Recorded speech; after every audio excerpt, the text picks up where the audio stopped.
Olá, amados. Shalom. Deus abençoe a todos. Estou aqui para compartilhar uma palavra sobre águas amargas.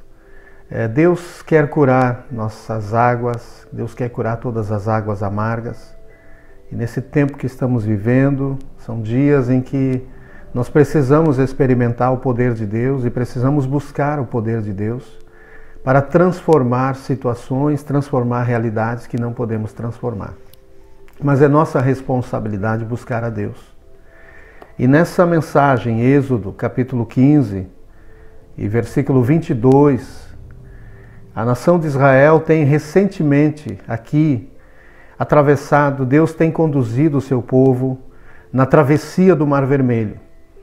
E gloriosamente, ou de forma extraordinária, Deus faz o seu povo ter um livramento e ao mesmo tempo trazendo juízo sobre o exército dos egípcios e livrando o povo de Israel. A nação inteira passa pelo meio do Mar Vermelho, Deus abre o mar, a nação inteira passa e aí as águas se fecham e afundam os cavaleiros ou o exército do Egito.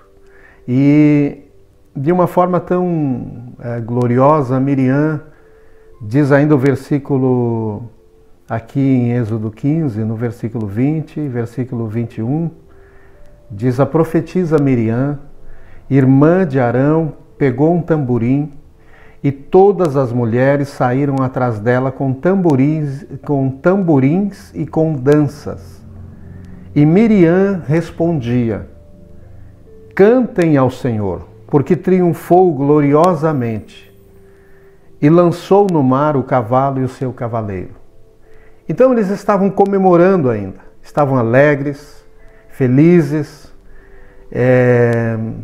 Não dá para descrever o que o povo sentia, qual a alegria desse povo ao ver o mar se abrir, eles passarem e depois ainda ter um pouco de medo quando viram o exército egípcio atravessando, avançando atrás deles. E avançando pelo mar adentro, mas quando Moisés estende o cajado e o mar se fecha, e todo egípcio afunda e morre nas águas. E o povo de Israel, tendo aquela visão, é como se o passado deles se rompesse, o passado de escravidão, de dor, de medo, e eles então iniciam uma nova vida. Mas sempre precisamos entender que existem desafios que continuaremos enfrentando na vida. Eles recém estão comemorando, mas no versículo 22 diz o seguinte: Moisés fez o povo de Israel partir do Mar Vermelho e eles foram para o deserto de Sur. Caminharam 3 dias no deserto e não acharam água. Ou seja, uma etapa da vida passou. Eles agora não são mais escravos. Deus puniu os seus algozes, os seus torturadores, os seus escravizadores. A nação egípcia é repreendida pelo Senhor. E a nação de Israel, livre, parte para uma nova fase de suas vidas, para uma nova etapa. Então Moisés fez o povo partir dali do Mar Vermelho e é como se passasse uma nova página na vida deles. Virasse aquela página e começasse uma nova edição de suas vidas. E eles então foram para o deserto de Sur. Ou seja, antes da terra prometida existe o deserto. É onde somos moldados, formados. Assim é as provações em nossas vidas, né? Elas têm o papel, Deus usa elas para nos moldar, para nos aperfeiçoar. E no deserto é um lugar onde existe muita areia, muito calor. Calor durante o dia, frio durante a noite, areia constantemente. Não é um lugar de árvores, não é um lugar de jardins, dificilmente se encontra algum lugar, e é muito comemorado quando um peregrino no deserto encontra. Como mais adiante nós vamos ver que a nação de Israel é abençoada por Deus, encontrando um lugar glorioso. Mas antes eles precisam passar por uma fase em suas vidas, por um período no deserto, onde eles são provados. E esse é um tempo que nós estamos sendo provados. mas estamos sendo moldados, estamos sendo aperfeiçoados. E Deus quer trazer cura às águas amargas. E esse é o ponto-chave desta mensagem que eu queria dividir com vocês. Assim, primeiramente eles caminham por deserto adentro por um período de 3 dias. Imagine isso. E não encontram água. Por fim chegaram a Mara. 23 diz: por fim chegaram a Mara, no entanto não puderam beber as águas de Mara, porque eram amargas. Por isso aquele lugar foi chamado de Mara. E o povo murmurou contra Moisés, dizendo: o que vamos beber? Então eles caminharam 3 dias sem encontrar água. Imagine isso. Às vezes há períodos em nossas vidas que nós caminhamos pelo deserto, que é um período de dificuldades, de provações, mas temos que aprender a caminhar com Deus também no deserto, também em períodos difíceis. Esse Deus que acabara de libertar esta nação das garras da escravidão, de um período de quase 400 anos, 300 e tantos anos de escravidão. Agora Deus, pelo seu braço poderoso, usando Moisés, e Moisés assessorado por Miriam, por Arão e por tantos outros anciãos do povo, finalmente eles creem na libertação e eles saem da escravidão. E Deus não os tira de qualquer maneira, mas sempre agindo, movendo através do seu poder, para ensinar o seu povo a confiar em Deus e a saber que Deus, quando assumiu a responsabilidade de cuidar desse povo, não iria falhar. Mas ele iria querer ter o direito de prová-los, de aperfeiçoá-los. E assim é conosco hoje. Nós também continuamos hoje, nos dias atuais, confiando nesse mesmo Deus. Ele continua sendo o mesmo Deus. Um Deus de caráter, um Deus de um caráter fiel, amoroso, justo, mas um Deus santo, um Deus que quer nos provar. Israel precisava perder aquele coração ferido, frustrado, aquele coração de escravo que durante todos esses anos, 300 e tantos anos, viveu debaixo de escravidão no Egito. Agora eles estavam caminhando e passando pelo deserto, até chegarem na terra prometida. Mas nesse deserto, Deus haveria de prová-los e aperfeiçoar o seu caráter, aperfeiçoar as suas vidas, para levar eles adiante. Por períodos seguido um do outro, Deus provava e Deus também os abençoava de uma maneira extraordinária, para que sempre ficasse distinto que o deserto era um lugar de passagem, mas que esse mesmo Deus, que permitia que eles fossem provados, também fazia coisas extraordinárias, para que a confiança deles estivesse sempre no Senhor, e nunca naquilo que eles tinham ou naquilo que eles não tinham, aquilo que estava faltando ou aquilo que estava sobrando em alguns momentos de suas vidas. Que eles não vivessem pelos momentos, mas vivessem por uma fé que estava acima de um momento ruim ou de um momento bom que eles estivessem vivendo. Então, finalmente eles encontraram água. Se água era o problema, e durante 3 dias eles não encontravam água, finalmente eles encontraram água. Eles encontraram aquilo que poderia ser chamado Mar de Mara, ou, digamos, uma grande bacia de água chamada, que eles passaram a chamar de Mara. Por quê? Certamente não tinha nome. Porque eles usaram o nome a partir da definição da qualidade daquelas águas. Eram águas amargas, águas que não podiam ser bebidas. Certamente eles provaram.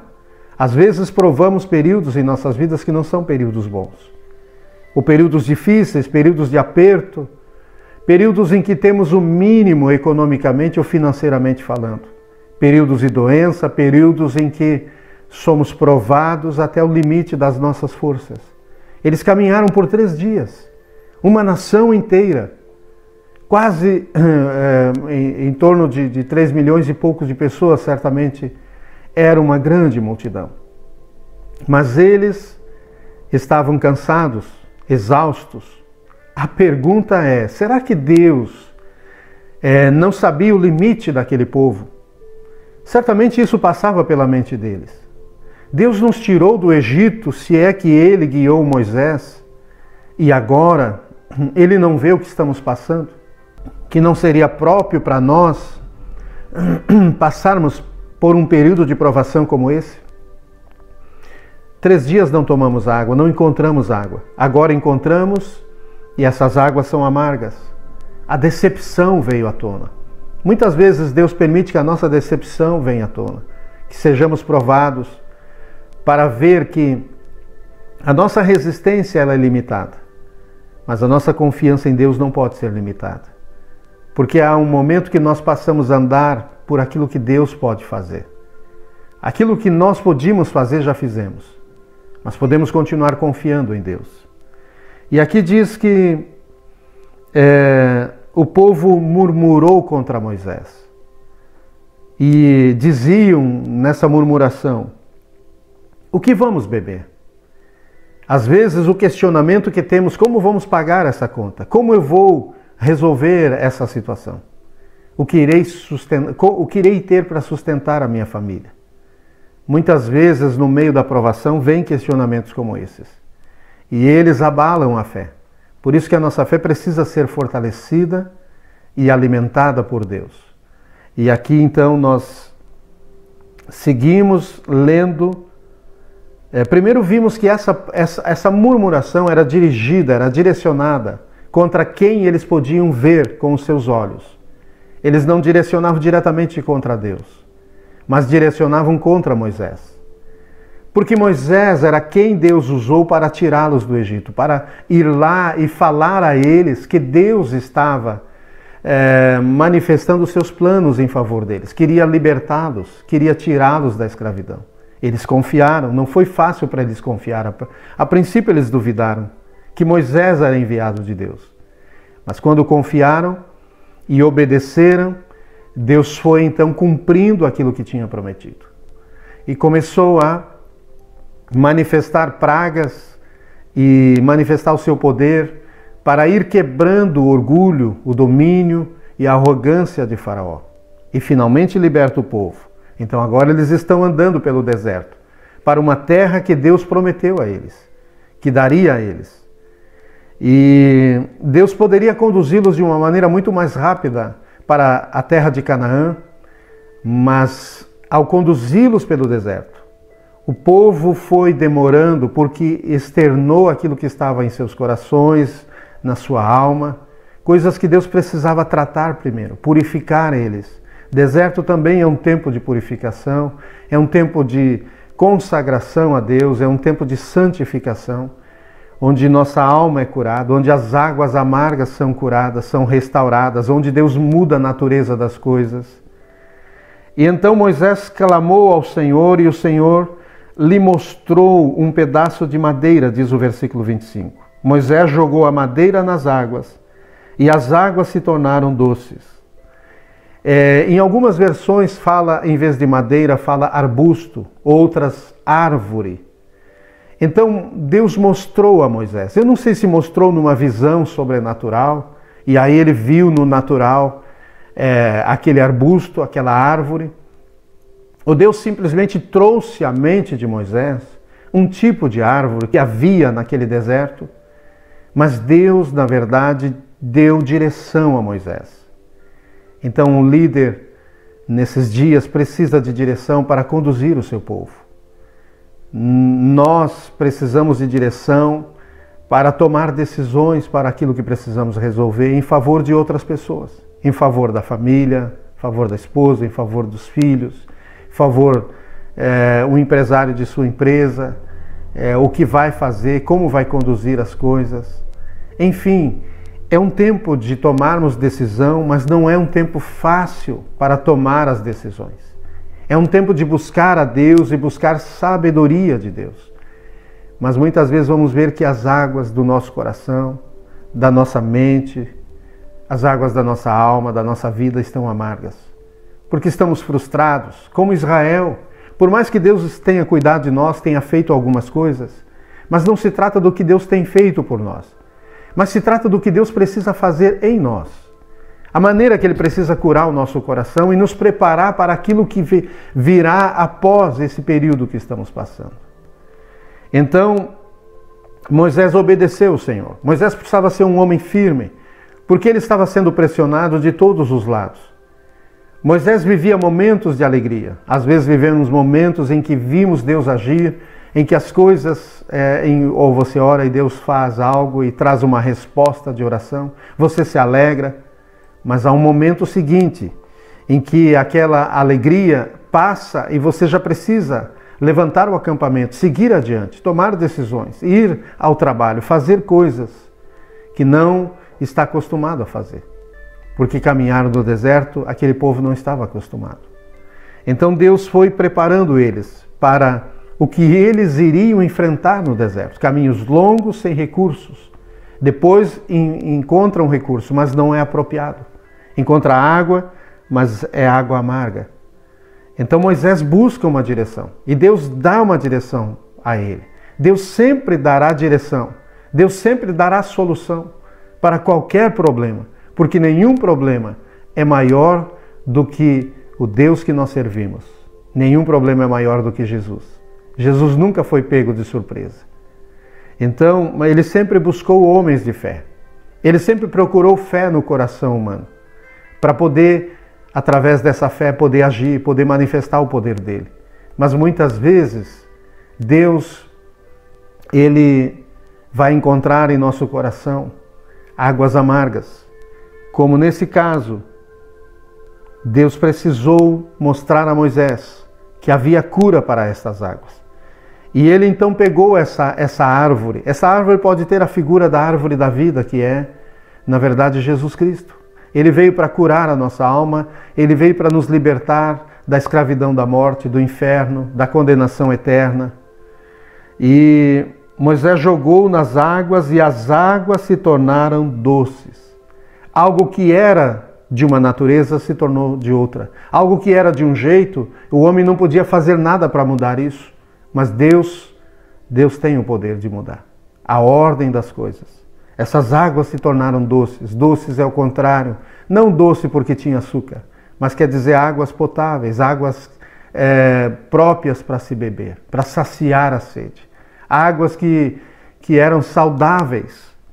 E ali o Senhor lhes deu estatutos e uma ordenança, e ali os provou e disse. Então ali Deus educou o povo, deu ordens, direções, deu coisas que talvez eles escreveram. Estatutos quer dizer como vocês precisam viver a partir de agora. Como eu quero, como eu espero que vocês vivam a partir de agora. Então o Senhor trouxe direção para aquele povo.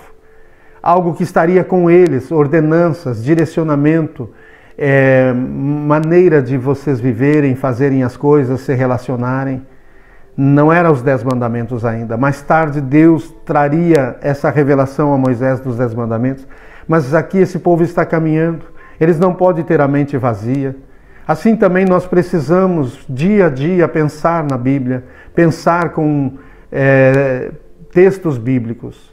Precisamos ter a palavra de Deus em nossa mente e em nosso coração para nos trazer luz, para nos orientar.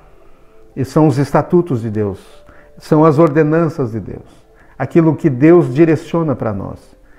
Então o Senhor disse, se vocês ouvirem com atenção a voz do Senhor, seu Deus, fizerem o que é reto diante dos seus olhos, derem ouvidos aos seus mandamentos e guardarem os seus estatutos, nenhuma enfermidade virá sobre vocês, das que enviei sobre os egípcios, pois eu sou o Senhor, aquele que cura vocês.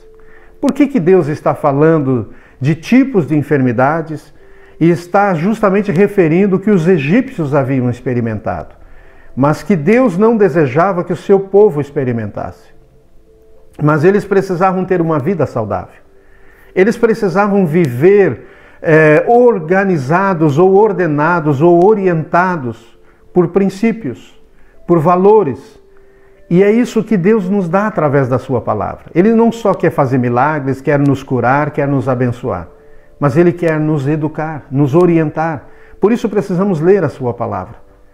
não é somente para alimentar a nossa fé e crermos que Deus é poderoso e crermos que podemos experimentar os milagres de Deus para a nossa vida. Tudo isso é legítimo e Deus quer que seja desta forma, mas não é suficiente. Nós precisamos viver todos os dias orientados pelos estatutos de Deus, pela palavra de Deus, caminharmos ordenados, ancorados por aquilo que Deus nos ensina, ter uma mente educada para pensar conforme os pensamentos de Deus, conforme a direção de Deus, para nós não termos uma mente e um coração que se intimida, que se acomoda ou que age de uma maneira indevida, para que tenhamos uma vida saudável e estejamos protegidos, para que não venha sobre nós as pragas, as maldições e as enfermidades que recaíram sobre pessoas que não estão caminhando debaixo da proteção de Deus. Para o Egito, Deus precisava corrigir aquela nação. Deus precisava quebrar o orgulho do líder daquela nação, Faraó, e também de toda a nação. Mas o povo viu como foi triste e horrível ver aquela nação tão poderosa, tão imponente, que os castigou, que castigou a nação de Israel, que olhava para eles com superioridade, que olhava para eles considerando eles uma raça menor, inferior, desprezível, que só podia ser escravo deles, trabalhar para eles sem serem honrados. Então Deus humilhou esta nação, humilhou o líder desta nação. Mas isso ficou no inconsciente da nação de Israel. E eles tinham medo de se relacionar livremente com Deus, porque tinham medo que Deus viesse a puni-los também assim. Certamente Deus queria curar a psique deles, a estrutura psicológica e emocional deles.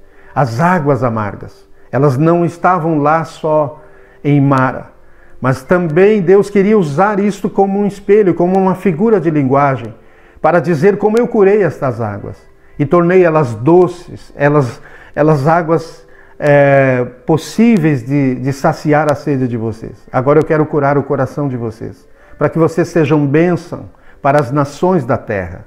Não sejam como um Egito, um povo orgulhoso. Por isso, eu não quero tratar vocês mal, mas abençoar vocês. Eu quero protegê-los. Eu sou o Deus que os sara, que os cura. Ou seja, não sou o Deus que os fere. E Deus não queria feri-los. Deus não nos fere porque Ele nos odeia, ou porque Ele tem prazer de nos ferir, ou porque Deus não nos corrige porque, na verdade, Ele está irado conosco. Mas Ele nos corrige quando é necessário. E por amor, por ver que se Ele não nos corrigir, iremos nos perder. Iremos tomar caminhos que não deveríamos e que as consequências serão ruins. Por isso Deus nos corrige pela Sua palavra, Deus nos corrige pelo Seu Espírito, Deus nos corrige usando pessoas que Ele coloca nas nossas vidas para nos corrigir, nossos pais, nossos líderes. E Deus também nos corrige pelas provações, pelas dificuldades, quando não damos ouvido a nenhuma dessas formas anteriores. Mas aqui Deus está dizendo qual é o pensamento dele para eles. É cuidar deles, é proteger eles, é dar saúde interior e exterior para eles, é prosperar essa nação. Mas ele precisa conduzi-los pelo deserto, para moldá-los, para aperfeiçoá-los e para preparar o coração, a alma e a mente deste povo para eles administrarem o que Deus tem para entregar nas suas mãos. Então o 27 diz, então chegaram a Elim, onde havia 12 fontes de água e 70 palmeiras, e acamparam junto das águas.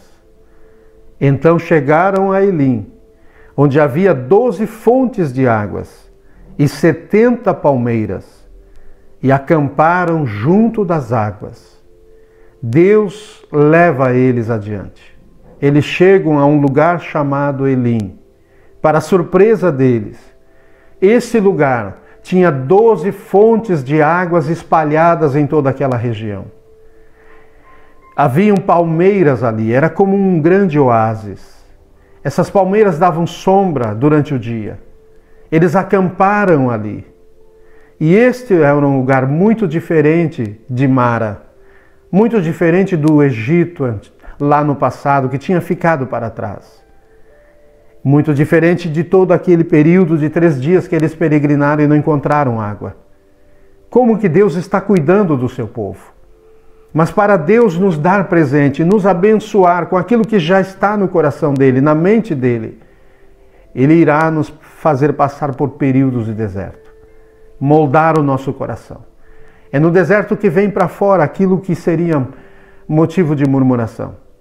E isso devemos clamar diante de Deus, devemos orar e pedir que Ele cure o nosso coração, que Ele mude o nosso coração, que Ele restaure em nossa alma emoções saudáveis, pensamentos firmes, retos, alimentados por Sua palavra. Pensamentos que façam-nos resistir os dias que estamos vivendo com uma mente sadia, com uma mente forte, firme nele. Isaías falava uma palavra dizendo: tu conservarás em paz aquele cuja mente está firme em ti. A mente fraca oscila entre um pensamento e outro. Uma hora pensa em Deus, pensa que Deus pode livrá-lo, Deus pode cuidar de você e de sua família. Mas no momento seguinte você já está duvidando. Porque a sua mente foi construída, educada com pensamentos frágeis. Pensamentos que foram moldados nos períodos de escravidão. Escravidão de pecados, de vícios, escravidão de uma vida muitas vezes ociosa, uma vida muitas vezes de inseguranças, de altos e baixos. Um momento você estava no emprego, daqui a pouco já foi demitido por tais e tais situações. E muitas vezes esses períodos construíram em nós uma mente que não tem pensamentos firmes, sólidos, mas pensamentos que mudam conforme a circunstância das coisas. Por isso Deus nos conduz em deserto, por um período do deserto, para que se manifeste as águas amargas. Às vezes estas águas amargas não estão somente nas coisas que nós estamos aprendendo a enfrentar, lidar, mas estas águas amargas exteriores, que são os problemas, as dificuldades, as crises que enfrentamos em relacionamentos, em coisas na nossa vida, ou na própria sociedade, na própria vida econômica do nosso país. Essas crises fazem-nos confrontar com as águas amargas que estão dentro de nós. Períodos que nós precisamos viver e buscar em Deus de cura e de restauração para as nossas vidas, de transformação para o nosso coração, para ter um coração que confie em Deus, mesmo quando passamos por deserto. Eu quero deixar essa mensagem, chamando você para um tempo em que nós precisamos buscar a face de Deus, encarar nos olhos de Deus e deixar Ele olhar nos nossos olhos e no nosso coração e com a sua luz iluminar profundamente a nossa alma, ver que homem nós somos, que homem nós temos sido até aqui, que pessoa nós temos sido até aqui, que cristão nós temos sido até aqui. Ou talvez você que está me ouvindo ainda não se entregou a Jesus, não entregou a tua vida a Ele. E o que você está fazendo? O que você está esperando? Ninguém pode te dar o que Jesus pode te dar. Esse não é o momento de você ficar ainda conservando crenças vazias, crenças que não preenchem e não te dão segurança. É o momento de você colocar toda a tua confiança no Deus que criou os céus e a terra, no Deus que enviou o seu Filho Jesus Cristo para morrer naquela cruz. Isso não é uma fábula. Jesus existiu e existe de fato, e está à direita de Deus, do nosso Pai hoje. Mas Ele existiu, Ele veio a este mundo, em forma de homem. Hoje, você pode decidir não crer, mas as consequências serão suas. Hoje nós temos que entender que o calendário que define a história da humanidade, ele é definido por antes e depois de Cristo. Cristo existiu e o mundo crê nisso. Não crê na sua glória, não crê no seu poder. Por isso não podemos fazer como Israel, nós o povo de Deus. Nós temos que crer em Deus, mas crer na sua glória, crer no seu poder. As provações desse tempo presente não são para ser comparadas com a glória que está por vir a ser revelada em nós. Há uma glória de Deus para ser manifestada na sua vida, para ser revelada na sua vida. É isso que disse Paulo aos Romanos, Romanos 8, versículo 18. Que Deus abençoe a sua vida. Tire um tempo para orar, tire um tempo para colocar o seu coração e a sua alma diante de Deus. Colocar as suas águas amargas, aquelas águas que precisam de cura. Deus quer te dar um novo coração. Que o Senhor te abençoe. Que o Senhor te guarde. Que o Senhor te guie. Mas que o Senhor mexa com o teu coração e a tua alma. Te deixe inquieto nesses dias para você buscar a face do Senhor. E não guardar o medo, a insegurança, a ansiedade. São dias de sermos um povo forte, de termos um coração forte, porque nós temos um Deus que é forte, um Deus que é poderoso. Deus abençoe. Shalom.